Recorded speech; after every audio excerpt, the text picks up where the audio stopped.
Hello, friends. Welcome to another episode of I Need Friends, a podcast about whatever.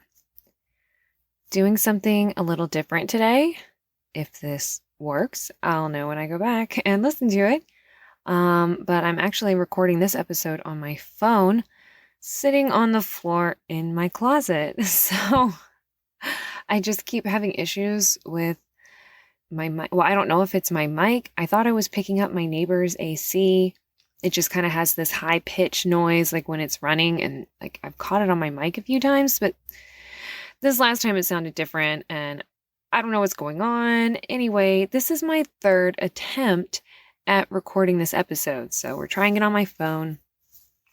We're going to see how it goes. And yeah, so let's get right into it. Today's episode is what the fuck is this lawyer doing?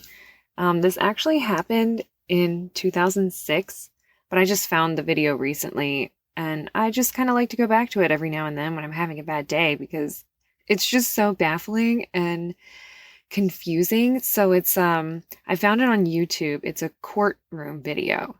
So you have several angles. You never see the judge. You're pretty much just looking at the prosecution and the defense, like their tables where they're sitting. It's pretty much what you see the whole time. And if you've seen the video before, this was in Las Vegas.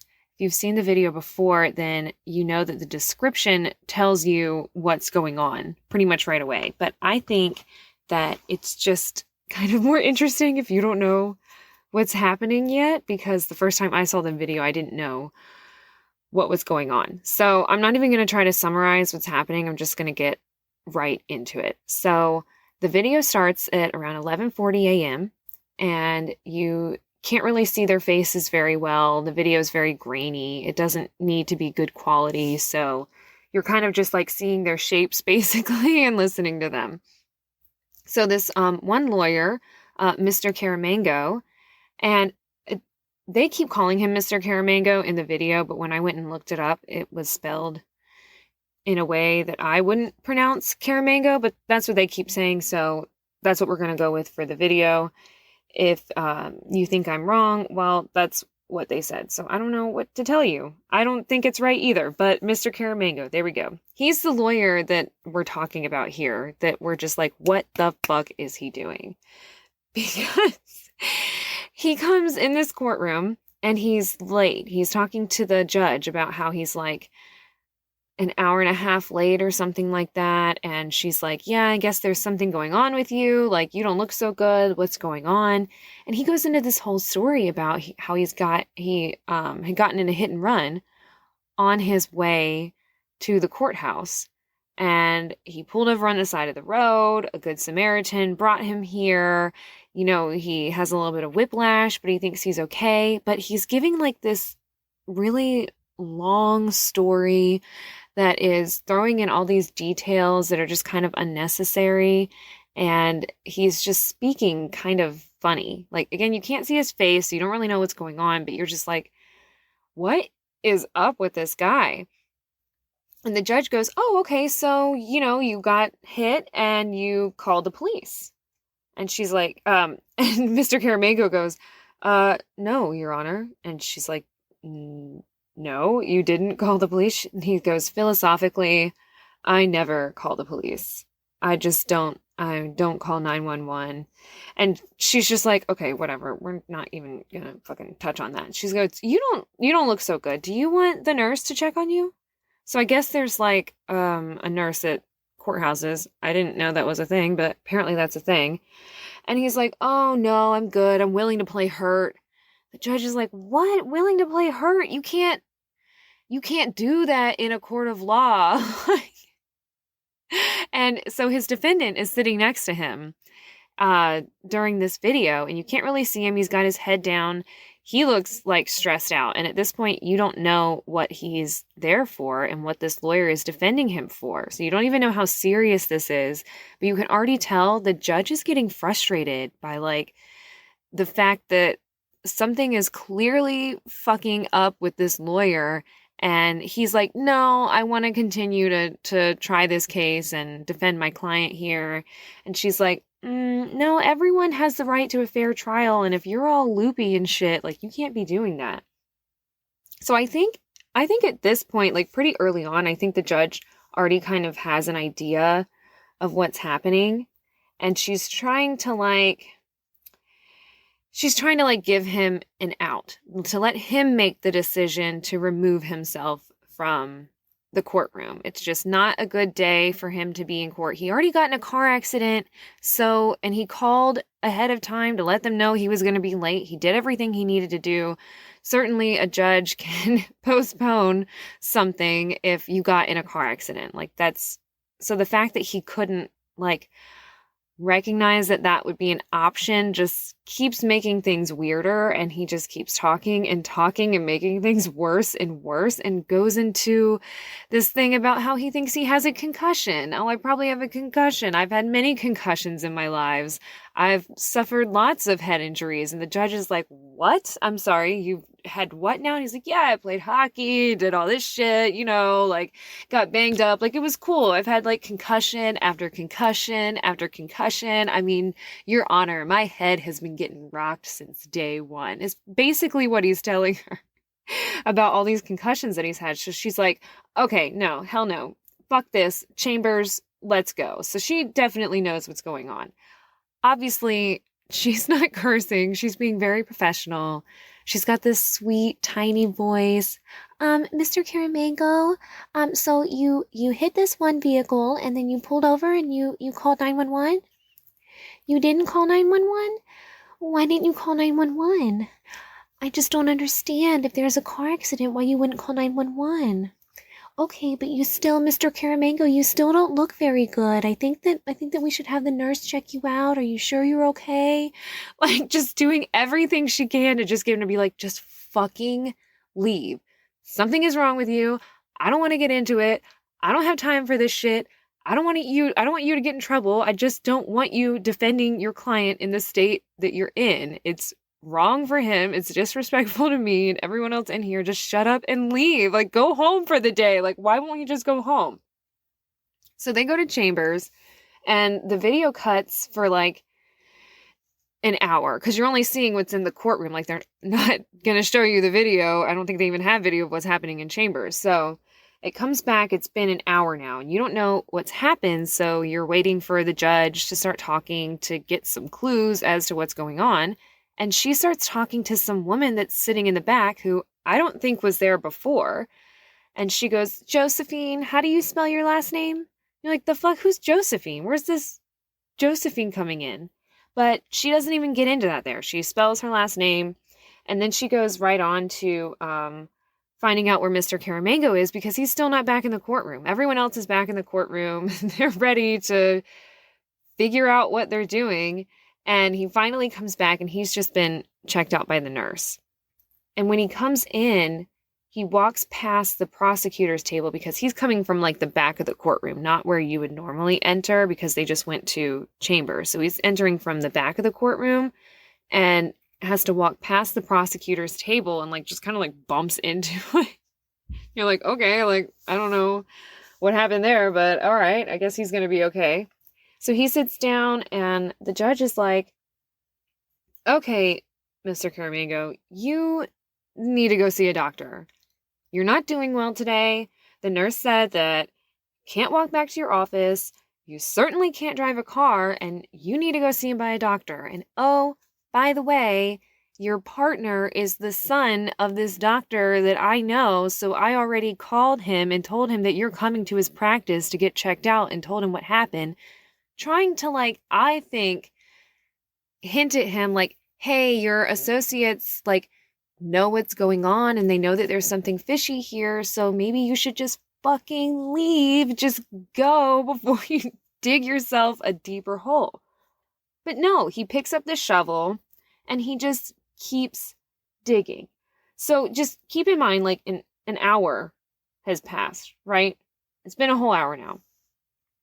He starts going into his story again, talking about the details of how he got hit, what time he left his house, the road he was on, that he was getting ready to turn on. The person who brought him to the courthouse, his name was Chris. He's a good Samaritan. His name was Chris. He just feels like the need to keep mentioning, like, yeah, I got hit. I got rear-ended. We didn't call 911. They drove off. I got back, and she's like, okay, so that doesn't make any sense. So when they had gone to Chambers and she had him go see the nurse, he told the nurse that not only did he get rear-ended, but he also hit another car. And so the judge goes, yeah, the nurse said that you rear-ended someone, so you also hit a car? He goes, no, Judge, I was hit by a car that pushed me into another car. Then both cars took off. The judge is like, so it was a double hit and run and no one called 911. That's what you're trying to tell me right now? And he goes, I've never dialed those numbers in my life. And she's like, yeah, I know. Like, you've made that clear. Like, philosophically, you fucking don't call 911. Okay, whatever. And she's just trying so hard not to blast his shit. But he's just going with the shovel, just digging. So then the judge asks an officer in the court who's standing there what Mr. Caramango had told him before he had come into the courtroom. So apparently when he showed up before coming into the court around 11:40 the first time, he was telling some of the officers what had happened and told them something that was slightly different, and apparently did tell that officer that he had called the police but was waiting for 2 hours. Mr. Caramango's all like, oh no, I can clear that up. I said I would have been waiting for 2 hours. So he must have misunderstood me. And the officer's like, you know what? That's not what I heard. But okay, whatever. Maybe that's what he said. So then finally you get to, oh no, he starts talking about Chris again. Good Samaritan. No, I got a ride from a Good Samaritan. Chris, this officer, he's a nice gentleman. He's a stand-up guy, but I did not call the cops, and I did get a ride. And so then the judge is like, whatever, I don't give a shit about that. I just needed to have what his statement, I needed to have it on record here in the court. So I don't give a fuck about your excuses about what was said. We got his shit down. We're moving on to the next thing. So then she starts talking to this woman that's in the back of the courtroom, Josephine, who she had been asking her questions earlier about how to spell her name or whatever. And you're like, oh, okay, so this girl does have something to do with it. And she's like, so can you just explain to me, like, how you ended up here today? And she's like, oh, yeah. And you can barely hear her. So, like, I have to really, like, kind of pick up on certain words to put sentences together. So I probably won't have exactly right what she was saying. But she's basically just like, yeah, I went to go get breakfast with one of my friends. We were just going to get like some drinks at the courthouse cafe. And then, Mr. Caramango came up to me and wanted me to come to the courthouse for moral support because, like, he just, was worried about coming to court late. So I was like, okay, whatever. Like, I'll go with you. That sounds fine. Wait, hold on. What is going on with this story? Like, you did what now? So he didn't come straight to the courthouse after he got in an accident. He went to the courthouse cafe. Like, he's already late. He's worried about being late. So he's like, oh my God, I'm freaking out. Let me go to the courthouse cafe and find someone to come with me. And she's like, well, how do you know, Mr. Caramango? And she's like, oh, I just met him. Like, we have a mutual friend, and so I just kind of know of him. So that's why I came. And she goes, so you're not his ex-girlfriend? You're like, why is she like, what does that have to do with anything? And she goes, no. And the judge is like, oh, well, that's interesting because Mr. Caramango, you told me that she was your ex-girlfriend. And he goes, no, she's not my ex-girlfriend. I just wanted her there, for moral support. And I went to the courthouse cafe and I did call Mr. Sharkey. Who's Mr. Sharkey? What are you talking about with Mr. Sharkey? What is going on now? The judge is like, what the fuck? Mr. Sharkey? Like, what are you talking about? He's like, oh yeah, I called Mr. Sharkey and then I told him that I wanted to come to court and I think what he's trying to say is like Mr. Sharkey was the mutual friend, was there connection between him and this Josephine girl, who he was also calling Christine. And the judge is like, yeah, you told me that this is your fucking ex-girlfriend who's named Christine. And that is not the case. And said, he also told the judge that he called her, that he called his ex-girlfriend, Christine, to come up and meet him. So none of that happened. So that's like a fucking lie. So she's just like, I just don't understand why you went there and brought her and what the fuck happened with all that. And he's just like, well, I was just really nervous about coming into court late. I didn't want to get in trouble. So I just needed someone to come with me for moral support. And she's like, moral support? Like, you don't even know her. And he says, I'm not even kidding. He says, I do know her. I've known her for like 20 minutes. And you're like, okay, like 20 minutes. Wow, you guys must have like a real connection. And so then the judge goes, okay, well, so that's not your ex-girlfriend. You don't know her. She doesn't have anything to do with this. She wasn't there when the accident happened, so I don't need to talk to her anymore. But who were you on the phone with when you were with the nurse? The nurse said you were on the phone with someone like the whole time. He goes, oh, that's my girlfriend. She goes, oh, your real girlfriend? He's like, well, yeah, my fiance. It's my fiance. She's like, well, why didn't you call her to come here? And of course, like, you know, he doesn't have a good explanation for that. And he's just kind of like trying to like get into his story again. But the judge is like, no, I'm going to sum this thing up. I'm going to say back to you what you've been saying to me to see if I even fucking have this shit right. So she barely gets into it. She's like, okay, so you told me that you left at 9 a.m., but then you said you didn't wake up until 9:30, so I don't know how that works. And then he just interrupts her right away, and he's like, no, I got hit at 10:15. I woke up at 9:25. So let me just pause here and remind you of the time that we have going on. So he shows up at court, or at least the video starts at about 11:40 a.m. He got hit at 10:15. So that's an hour and a half right there. It's now like 12:40, 12:50 something. So that's another hour that we have on top of here that they've been dealing with this stuff since all this time that has happened. Sorry, I don't know what happened there. All this time since his accident. And they haven't even gotten into anything yet. They're still trying to figure out like what the fuck his story is and what actually happened. So she doesn't want him to like go into his spiel again. She's like, I don't want to hear your fucking story because you're going to lie again. Something in your story isn't going to be right.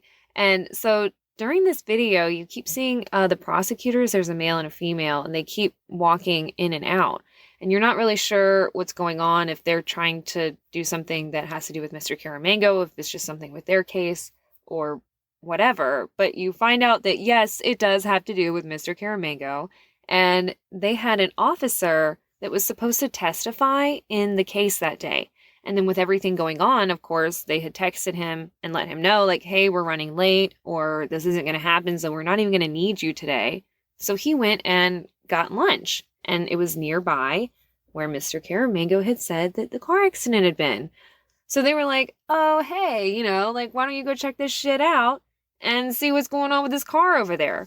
So this is what he's telling the judge, that his officer that was going to be involved in the case is reporting back to him about the vehicle that he found. So he's like, yes, he did find a vehicle on Ranchero, but it doesn't have any rear end damage. It only has front end damage, significant front end damage. And, oh, just want to throw this out there for you. The car isn't even registered to him. It's registered to someone named Christopher Ponto. So you're like, who the fuck is Christopher Ponto? So now we got Mr. Sharkey. We got the Good Samaritan Chris. Is he the same person as Christopher Ponto? I don't know. We got Christine Josephine, the 20-minute ex-girlfriend. You know, all these characters here in this story. So it's not even his car that he kept calling. Yeah, it's my daily driver. It's my daily driver. I don't know why he kept saying that. It was weird that he was saying it, and the judge pointed it out. So she's like, I thought this was your car. Like, so now you got an accident. It's not even your vehicle. You just left it on the side of the road. Who is Christopher Ponto? What's happening here? And he goes, oh, well, Your Honor, fucking no big deal. Like, Christopher Ponto is the son of a really good friend of mine. I represented him.